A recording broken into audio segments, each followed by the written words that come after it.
नमस्कार साथियों, स्वागत है आपका BNK24 यूट्यूब चैनल पर। बहुत बहुत साथियों, आपका आज तय करेगा आप कल कहाँ रहने वाले हो। आपके आज के किए गए निर्णय व प्रयास ही आपके भविष्य की नींव रखते हैं, इसलिए सकारात्मक सोच के साथ निरंतर आगे बढ़ते रहें। साथियों, जैसा कि मैं कल अपनी यूट्यूब चैनल पर जब वीडियो बना रहा था तो मैंने बोला था कि जो अमेरिका में आंकड़ा आया है महंगाई का 3% बढ़ के जो आया है, और एक तरफ अमेरिका में डोनाल्ड ट्रंप ने अपना टैरिफ लगा दिया। तो मैं पहले ही बोल रहा था कि जो टैरिफ जिस तरह से लगा रहे हैं, टैरिफ से अपना यू टर्न ले लेंगे। हुआ भी वैसे ही। आज डोनाल्ड ट्रंप ने जैसे को तैसा वाली पॉलिसी पे साइन कर दिया है, और उनने बोला कि जो अमेरिका पे जैसा टैरिफ लगाएगा, अमेरिका उस पर वैसा ही टैरिफ लगाएगा। पहली बात तो ये हुई। पहले उन्होंने फिक्स टैरिफ का ऐलान कर दिया था कि मैं तो 25% टैरिफ लगाऊंगा, बात ख़त्म। Just clear. मतलब अगर आपको कोई सामान 100 रुपये का आ रहा है तो अब वो 125 रुपये का हो जाएगा। लेकिन अब उन्होंने फिर से अपनी पॉलिसी में एक बदलाव किया है। बदलाव क्या किया है? उन्होंने बोला है कि जो अमेरिका पे जैसा टैरिफ लगाएगा, अमेरिका भी उस पर वैसा ही टैरिफ लगाएगा। उससे फ़ायदा क्या होगा? उससे साथियों फ़ायदा ये होगा कि जैसे भारत जैसे देश हैं, ये जो देश ट्रेड डेफिसिट में रहते हैं, उन लोगों को फ़ायदा मिलेगा। तो जाहिर सी बात है, अब शेयर बाज़ार तो रॉकेट हो जाएगा। क्यों हो जाएगा? क्योंकि डर से यही इसी बात का था कि कहीं ना कहीं टैरिफ ना बढ़ जाए। टैरिफ जो था वो एक जितना लगना था वो लग चुका। अब बात कर लेते हैं डोनाल्ड ट्रंप की।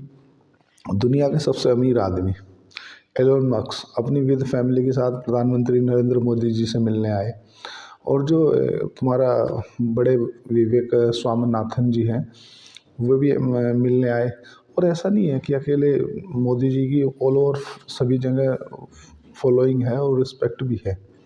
दूसरी चीज़ क्या है साथियों, कि अभी लगभग लगभग 90 मिनट के आसपास, ऐसा उन्होंने अपने ट्विटर पर बताया कि 90 मिनट के आसपास उससे बात हुई है। किससे? पुतिन से। रसिया के प्राइम जो राष्ट्रपति हैं पुतिन साहब, उनसे बात हुई है। और उन्होंने बोला है कि यार कैसे इसे ख़त्म किया जा सकता है युद्ध को, कि वो चाहते हैं कि यार युद्ध ना हो, अब वो सब ख़त्म करो, युद्ध वुद्ध चाहिए नहीं। एक्चुअली में क्या, उसने साथ साथ में ये भी बोला है अपने जो उनके सबसे बड़े बयानों में अगर कुछ कंसिडर की जाए तो सबसे बड़ा बयान उन्होंने ये दिया है कि G7 में रूस से को बाहर करके बहुत बड़ी गलती हो गई है। एक्चुअल में G7 से जैसे पहले G8 हुआ करता था। तो जब रूस ने हमला कर दिया था यूक्रेन के ऊपर, तो फिर उसको G8 से बाहर कर दिया गया था, G7 कर दिया गया था। अब बात कर लेते हैं।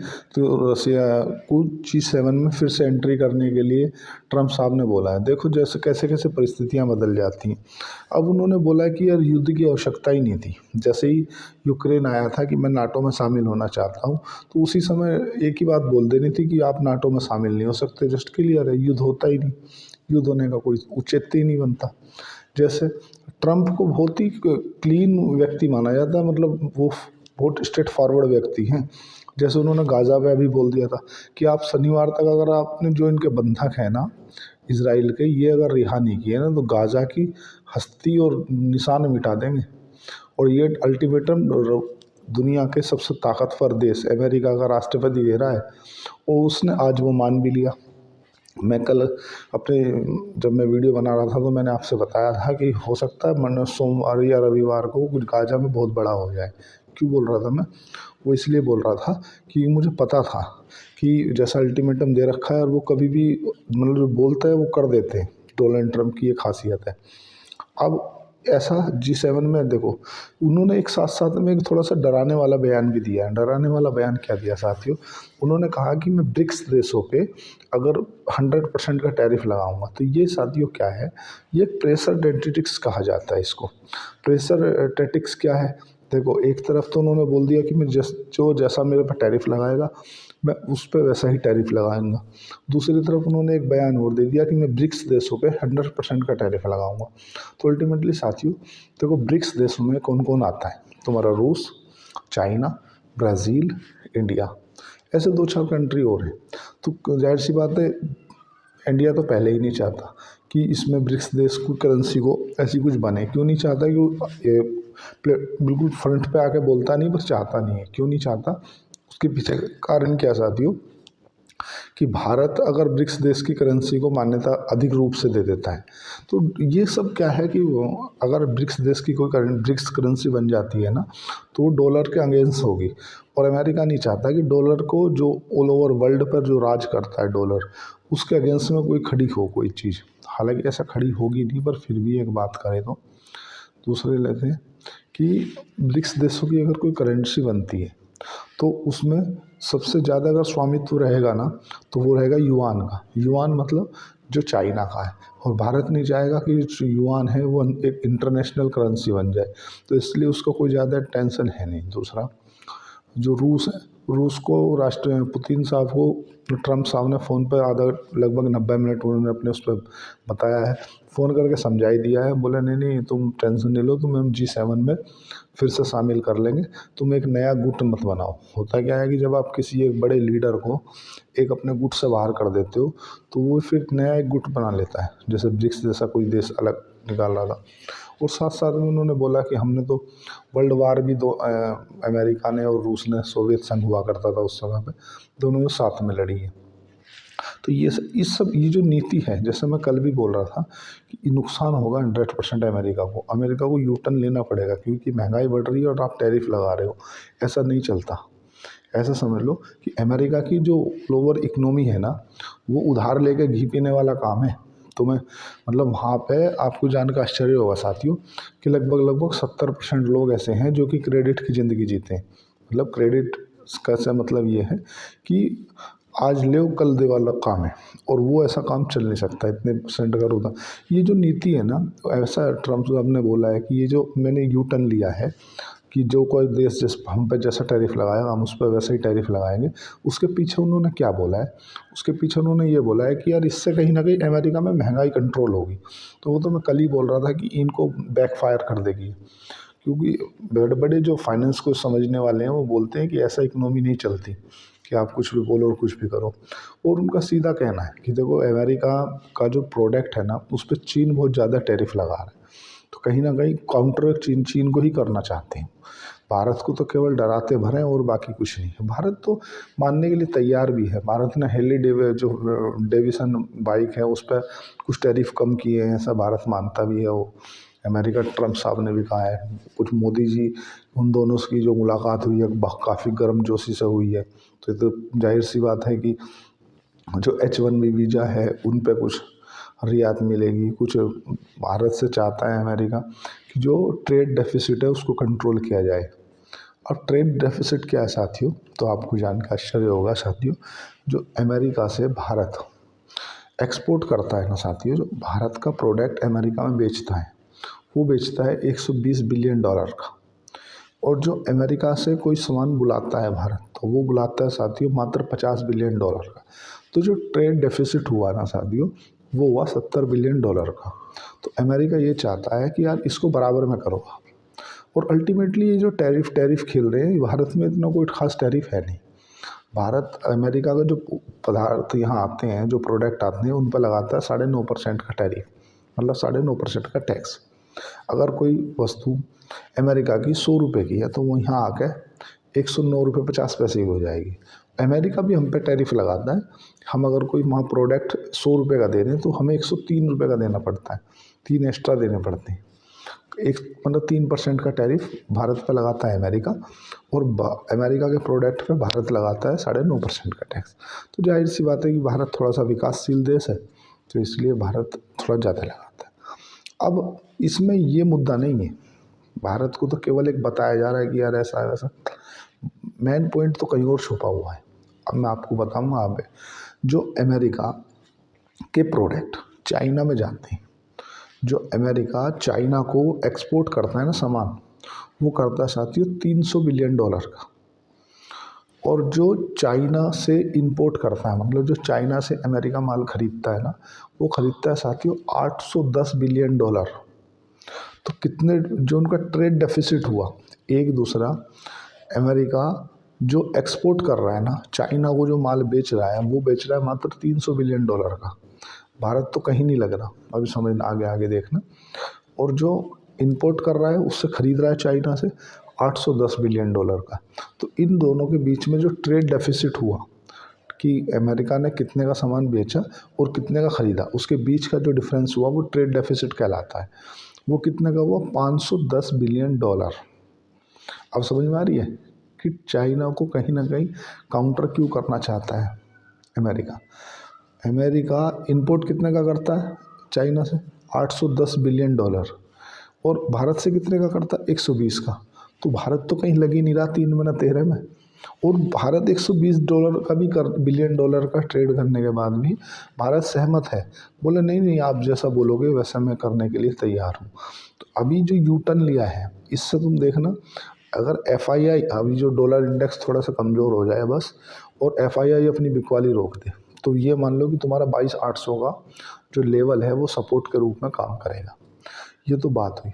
रूस को उन्होंने संभाल ही लिया है। डोनाल्ड ट्रंप ने रूस को फ़ोन लगाया, बोले यार एक काम करो, हमारी गलती थी जो अमेरिका को नहीं करनी चाहिए थी, तुम्हें G7 से बाहर करके वो करना नहीं था, और हम फिर से G7 में एंटर कर लेंगे और इसे युद्ध को ख़त्म करो। अब मुद्दा ये है कि अगर यूक्रेन का युद्ध ख़त्म होता है तो जो कब्जा रूस ने कर चुका है डोनबास रीजन पे या तुम्हारा ये जो क्षेत्र है इस पे जो रूस ने कब्जा कर लिया, अब उस कब्जे को लेकर मुद्दा होगा।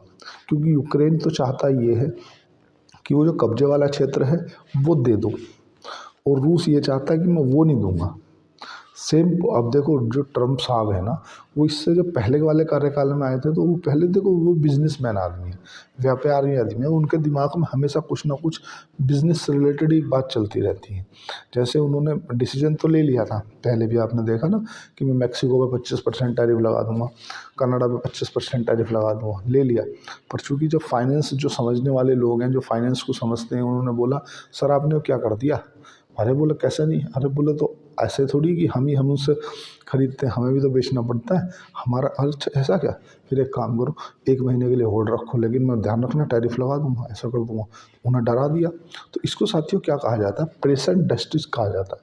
जब किसी को प्रेशर में लेना हो, जैसे एक तरफ तो भारत को इन सबको बोल दिया कि नहीं नहीं मैं अब जैसा हम पे टैरिफ लगाएगा वैसे ही लगाऊंगा, और दूसरी तरफ एक धमकी भी दे दी साथ में, बोले मैं जो ब्रिक्स देश हैं उन देशों पे 100% टैरिफ लगाऊंगा।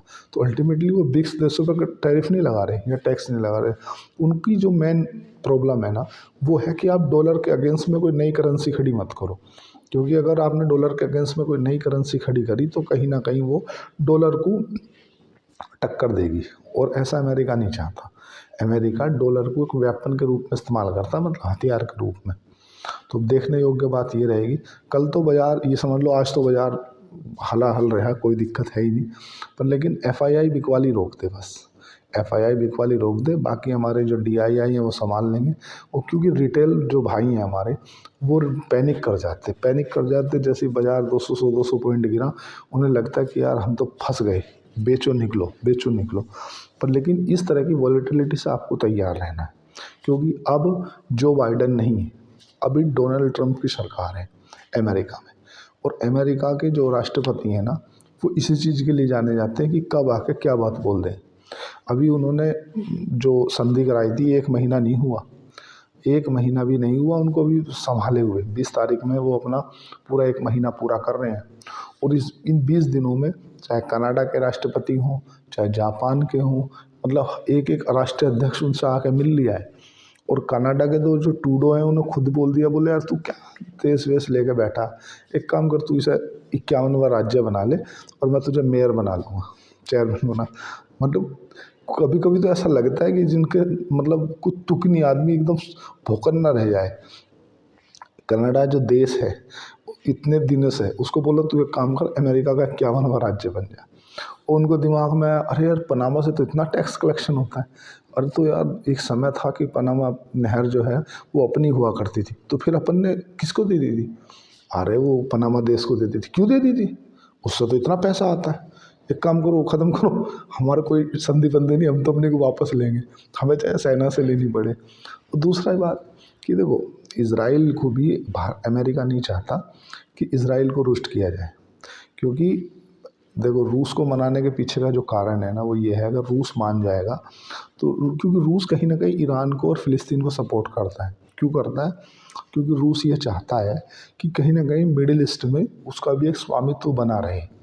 जैसा कहीं ऐसी कोई बात आती है जिसमें अमेरिका ने ऐसा बोल दिया तो रूस बोलता नहीं, एक काम करो मैं ऐसा बोल देता हूँ। तो एक होता है काउंटर करने के लिए रूस को उन्होंने शांत कर लिया। भारत को आज मोदी जी से गले लग लिए, मेरे यू आर माई फ्रेंड, इस तरह से कर ही दिया। अब अल्टीमेटली टैरिफ की ये समस्या हल कर ही दी उन्होंने कि जो जैसा हम पे लगाएगा हम उस पर वैसा लगाएंगे। अब जो एक अच्छी बात क्या हुई है कि जो रिजल्ट सेशन था वो ख़त्म हो गया है। मतलब जो भी रिजल्ट आ रहे थे, क्यों रिजल्ट से क्या फ़ायदा था, नुकसान था कि रिजल्ट से पैनिक हो जाती थी। कोई रिजल्ट अगर ख़राब आया ना तो उस सेक्टर की अगर 4 कंपनी के रिजल्ट अच्छे भी आए हैं इससे पहले तो खुद तो गिरता ही था वो स्टॉक, वो 4 को और लेके गिरता था। तो इस तरह से रिजल्ट सेशन का सत्र खत्म हो गया। इक्का दुक्का बचेगा, वो मंडे को अमेरिका के जो शेयर बाजार हैं वो बंद रहेंगे, पहली बात। अब कुल मिलाकर ये मान लो कि बस जो ग्लोबली संकेत है वो ठीक है। ट्रम्प साहब ने यू टर्न ले लिया है। गाज़ा में उन्होंने जो बोला था कि आप शनिवार तक अल्टीमेटम दे रहे खाली कर दो, उन्होंने बोल दिया कि हम आपके जो सैनिक है जो हमने बंधक बना रखे उनको रिहा कर रहे हैं, जो संधि हुई थी वो कर रहे हैं, एक्सेप्ट कर रहे हैं।